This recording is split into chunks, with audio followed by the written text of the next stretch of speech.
समझते हैं। उनको लगता है कि ये दो बीवियां जो है ना ये कॉन्सेप्ट के लिए रखी हुई हैं, व्यूज़ के लिए रखी हुई हैं, और इनके घर में झगड़े होते हैं। ये सिर्फ ड्रामा करते हैं कि भाई हम तो एक साथ रहते हैं। उसके बाद मुझे मतलब बोला जाता है अयाश आदमी है, अयाशी के चक्कर में दूसरी शादी कर ली, गोलू को पागल बना रखा है, गोलू के ऊपर कोई जादू टोना टोटका करवा रखा है, इसलिए वो उनके घर रहती है। तो वही है कि अगर बिग बॉस के घर में हम जाते हैं और वहाँ पे सब चीज़ें रियल है सर।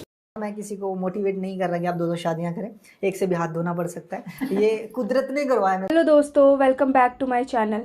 तो रिसेंटली हमने देखा कि अरमान मलिक, कृतिका मलिक और पायल मलिक बिग बॉस में गए हैं। तो मेरा सवाल है कि क्या हमारा इंडिया पॉलीगैमी को सपोर्ट करता है?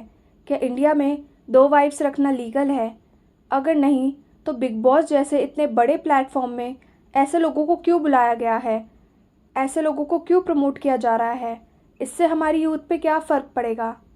ऐसे तो फिर सब 2 शादी करेंगे और सोचेंगे कि हम फेमस हो जाएंगे।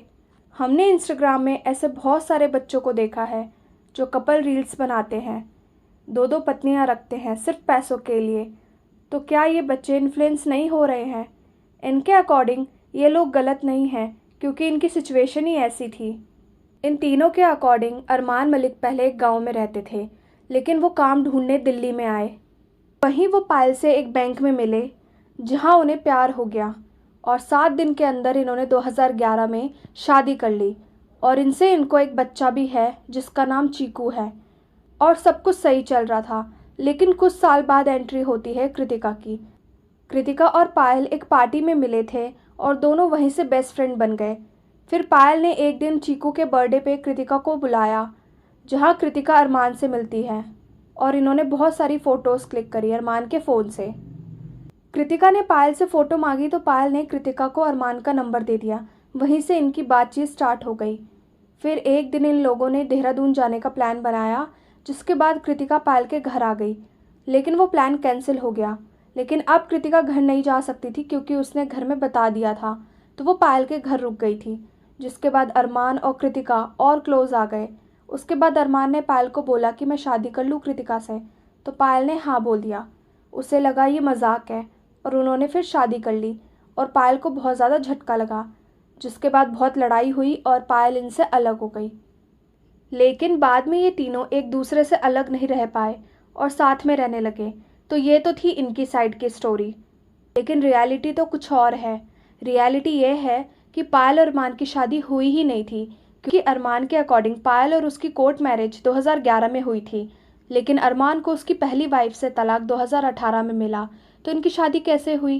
क्योंकि हिंदू मैरिज एक्ट के तहत एक शादी के होते हुए दूसरी शादी नहीं कर सकते हैं। तो इसका मतलब है कि पायल और अरमान लिव इन में रहते थे। जब कृतिका इनकी लाइफ में आई तब अरमान का डिवोर्स हो चुका था उसकी पहली वाइफ से। तो अरमान और कृतिका ने 2018 में शादी कर ली। तो इसका मतलब है कि कृतिका अरमान की लीगल वाइफ है, ना कि पायल। तो अब सवाल उठता है कि ये तीनों फिर साथ क्यों रहते हैं? तो इसका सिंपल सा आंसर है कि ये तीनों बस पैसों के लिए और फेम के लिए साथ रहते हैं, क्योंकि इन लोगों को पता चल चुका था कि लोगों को इनका कंटेंट पसंद आ रहा है। टिकटॉक के टाइम से ही इनका कंटेंट पसंद किया जा रहा था, क्योंकि उस टाइम पे पॉलीगैमी एक नया कॉन्सेप्ट था, इसीलिए ये लोग फेमस हो गए। और ये बात इनको भी पता है कि अगर ये लोग अलग हो गए तो इनका कोई वजूद नहीं है, कोई इनके व्लॉग्स नहीं देखेगा, इसीलिए ये लोग साथ में रहते हैं। तो अगर हम सोचें कि इनमें से किसी के साथ बुरा हुआ, तो ऐसा बिल्कुल भी नहीं है, क्योंकि ये विलिंगली साथ में रहते हैं और विक्टिम कार्ड प्ले करते हैं, ताकि लोगों को इनके साथ सिंपैथी हो और ये लोग और पैसे कमा सके और अपने सारे शौक पूरे कर सके, पब्लिक को बेवकूफ़ बना के। खैर, यह तो इनका निजी मामला है, लेकिन क्या आपको लगता है कि बिग बॉस जैसे इतने बड़े प्लेटफॉर्म में इनको बुलाना सही है? क्या पॉलीगैमी का इतना बड़े प्लेटफॉर्म में प्रमोट करना सही है? क्योंकि इससे हमारी यूथ में क्या फ़र्क पड़ेगा? लोग तो इन जैसे लोगों को अपना आइडल मानेंगे। लेकिन जो भी हुआ अच्छा हुआ। बिग बॉस में जाकर इनकी असलियत लोगों के सामने आई और ये एक्सपोज हुए। वहीं जो इनके फॉलोअर्स थे वो इनके हेटर्स बन गए। तो दैट्स इट, आज के लिए इतना ही। आप लोगों को क्या लगता है, इनके साथ जो हुआ सही हुआ? यह लोग इनोसेंट है? क्या इनके व्लॉग्स हमें देखने चाहिए? कमेंट सेक्शन में अपनी राय ज़रूर दीजिएगा और ऐसे मज़ेदार वीडियोस के लिए हमारे चैनल को सब्सक्राइब कीजिए। Till then, bye bye.